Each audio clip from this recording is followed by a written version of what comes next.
అందరికి నమస్తే. నేను మీ యాంకర్ మరియు జర్నలిస్ట్ గొంగడి సీనన్న. సో జూన్ జూలై వచ్చిందంటే చాలు అమర్నాథ్ యాత్ర. ఈ యాత్ర అంటే సాహసంతో కూడుకున్నటువంటి యాత్ర. సో యాత్ర గురించి చెప్పాలంటే ఎట్లుంటుందంటే జబర్దస్త్ ఉంటుంది. ఒక్కసారి విజువల్స్లో చూడొచ్చు. ప్రశాంతమైన వాతావరణం, ఆ కొండలు, ఆ మంచుని చూస్తుంటే మనసు ఎలా ఉంటుందంటే పులకించిపోతుంటుంది. ఎన్ని బాధలు ఉన్నా కూడా వాటర్లో కొట్టుకుపోయినట్టు విధంగా ఉంటుంది.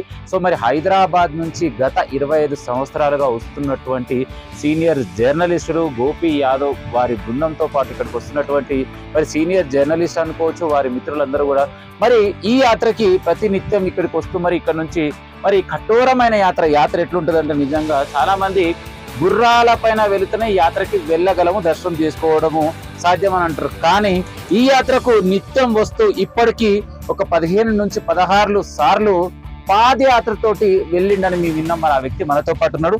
మరి పూర్తి విషయాలు తనతో పాటు అడిగి తెలుసుకుందాం. అన్న నమస్తే. నమస్తే అండి. ఏ పేరు అన్న? నా పేరు నరేష్ యాదవ్. నరేష్ అన్న, ఎట్లున్నావు? మంచిగా. ఓకే, ప్రతి సంవత్సరం మీరు ఈ అమర్నాథ్ యాత్రకి ఎప్పటి నుంచి? నేను గత 22-23 సంవత్సరాల నుంచి వస్తున్నాను.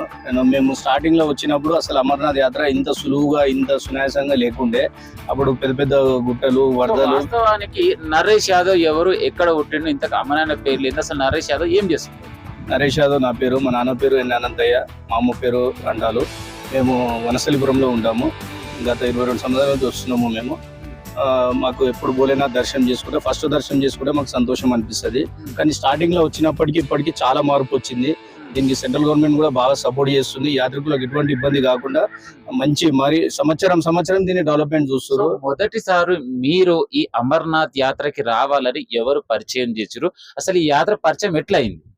ఈ యాత్ర నాకు ఫస్ట్ మా బ్రదర్ గోపి యాదవ్ అని ఉంటాడు. ఆయన మాకన్నా ముందు నుంచి అతను వాళ్ళ అన్న సుధాకర్ అన్న ద్వారా మాకు ఈ యాత్ర పరిచయం అయింది.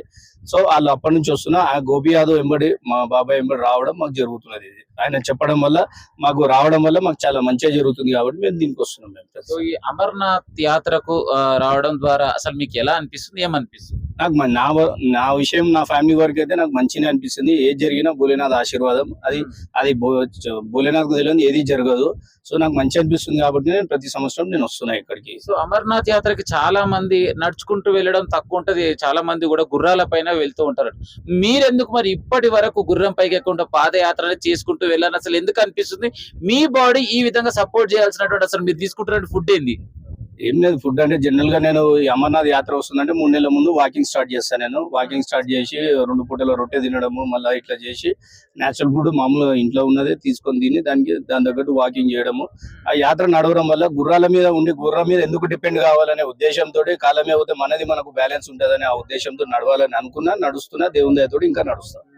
ఇప్పటికి ఎన్ని సంవత్సరాల నుంచి పాదయాత్రతో మీరు ఈ భోలేనాథ్ దర్శనం చేసుకున్నారు? 23 సంవత్సరాలండి. 23 సంవత్సరాలు. అయితే 2004 నేను అపాయింటెడ్. అప్పటి నుంచి వస్తున్నా. మధ్యలో 2 కోవిడ్లు ఉండడం వల్ల మేము రెడీ ఉండే కానీ యాత్ర వాళ్ళు అనుమతించలేరు కాబట్టి ఆ 2 బిజీ చేసి అప్పటి నుంచి కంటిన్యూ ఉన్నదండి. మరి చాలా మంది భక్తులు కూడా మన అమర్నాథ్ యాత్ర అంటే ఇది ఒక పెద్ద టాస్క్ యాత్ర అంటారు. అలాంటి వాళ్ళకి మీరు అసలు ఏం చెప్తారు? వాళ్ళ ఫిట్నెస్ మెయింటైన్ చేయక వాళ్ళ సోమర్సతతోటి వాళ్ళకు నడవడం చేతగాక దాంతో ఎన్నో రకాలుగా చెప్పడం జరుగుతుంటది.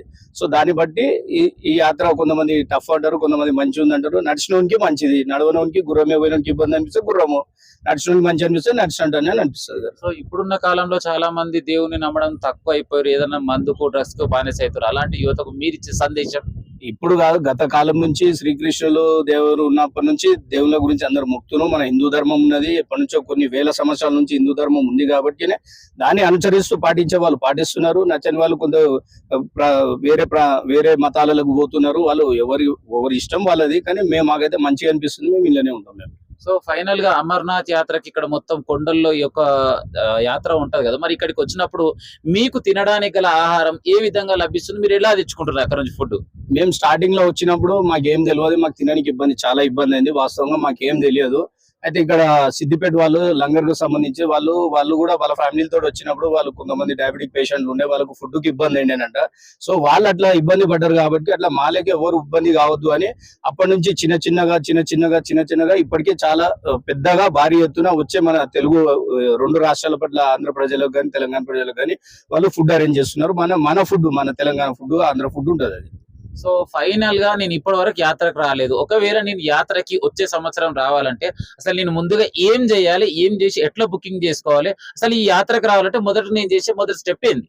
ఈ యాత్రకు రావాలంటే 3 నెలల ముందు మీరు వాకింగ్ చేయాలి, దాని తగ్గట్టు డైట్ తీసుకోవాలి. అది తీసుకున్నాక మీరు మళ్ళా ఇది అమర్నాథ్ యాత్రకు రావాలంటే మెడికల్ క్యాంప్ ఉంటుంది మనకు, orthopedic and cardiology and physician, వీళ్ళు గాంధీ ఉస్మానియా హాస్పిటల్ వీళ్ళు మెడికల్ బోర్డు వేస్తారు. ఆ మెడికల్ బోర్డు వేయడం వల్ల అలా దాని ఫిట్నెస్ సర్టిఫికేట్ తీసుకుంటే జేకే బ్యాంకు, కొన్ని నేషనల్ ఇది పంజాబ్ నేషనల్ బ్యాంకు, మళ్ళా స్టేట్ బ్యాంక్ ఆఫ్ హైదరాబాద్, వీళ్ళు కొంతమంది కొన్ని బ్రాంచ్లలో కొన్ని పాస్ లో అవైలబిలిటీ ఇస్తున్నారు. దాని ప్రకారం మనకు నచ్చిన డేటు కొంతమంది ముహూర్తాలను చూసి వస్తారు, కొంతమంది లేదు పొయ్యి వస్తే చాలని చూస్తారు, కొంతమంది నేను పర్టికులర్ గా ఇప్పుడే పోవాలని చూస్తారు. సో ఈ రకంగా ముందే 3 నెలల ముందు ఫిట్నెస్ మనం చేసుకొని ప్రిపేర్ కావాలి. అది ప్రిపేర్ అయినాక వచ్చే వాళ్ళు ఫ్లైట్ అయినా రావచ్చు, లేకపోతే ట్రైన్ అయినా రావచ్చు, వాళ్ళ ఇష్టం, ఇక వాళ్ళ దాన్ని బట్టి ఉంటది. సో మొత్తం మీద ఈ యాత్రకైతే ఈ విధంగా ఒక 3 నెలల ముందు సందే కసరత్తు చేయాలంటారు. ఖచ్చితంగా చేయాలి. సో ఫైనల్ గా నేను అడిగే క్వశ్చన్, సో మొత్తం మీద మీ టీం అందరు ఎంత మంది వచ్చారు? సో ఎలా ఎంజాయ్ చేశారు? మా టీం ఎప్పుడు మేము ఎంత తక్కువ అనుకున్నా 25 మంది కంపల్సరీ ఉంటారు. 20 మంది పైనే ఉంటారు. కానీ మేమంతా 3 నెలల ముందే ప్రాక్టీస్ చేసి అన్ని రకాలుగా అన్ని ప్రయత్నాలు చేసి ఆ భోలేనాథ పర్మిషన్ తోటి ఆయన ఆశీర్వాదం లేదు ఏది జరగదు. మాకైతే ఇప్పటిదాకా మంచిగానే జరిగింది మాకు. సో ఫైనల్ గా మీరు చేసినటువంటి గొప్ప యాత్రలో భాగంగా ఈ పాదయాత్ర గురించి ప్రత్యేకంగా కవరేజ్ చేసిన డిఎస్కే న్యూస్ ఛానల్ గుంగడి శ్రీనివాస్ గురించి చెప్పండి, ఏం చెప్తారు? మీరు వచ్చి ఇట్లా ఈ అమర్నాథ్ యాత్ర రావడమే మీరు గొప్ప విషయము. ఆ వచ్చినాక మీరు అందరిని పేరున అందరిని అడిగి ఇంటర్వ్యూ చేయడం వల్ల మీరు ఇంకా సక్సెస్ కావాలని దేవుని కోరుకుంటూ, మీకు కూడా మంచి దర్శనం కావాలని భగవంతుని కోరుతున్నాం. సో రైట్, ఏది ఏమైనా ప్రతి సంవత్సరం మరి ఇప్పటికి 23 సంవత్సరాల నుంచి తనకున్నటువంటి, సో ప్రతి ఒక్కరు బిజీ ఉంటారు. ఆ బిజీలో భాగంగా సంవత్సరానికి ఒక 3 రోజులు కావచ్చు, 4 రోజులు కావచ్చు, ఈ విధంగా ప్రత్యేకమైన సమయం తీసుకొని ఇలాంటి సాహస యాత్రలు చేస్తే ఆరోగ్యంగా ఉండడానికి అవకాశం ఉంది అని చెప్పేసి తన మాటల్లో వివరించడం జరిగింది. కెమెరామ్యాన్ వంశీతో మీ జర్నలిస్ట్ గొంగడి సీనన్న ఉంటామల్లి. Doctor Shanti Kumar, please subscribe DSK news.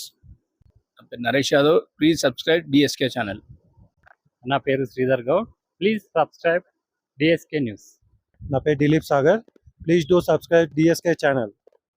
నా పేరు Amar Borole, please subscribe DSK news and please support Gongadi Srinivas అన్న.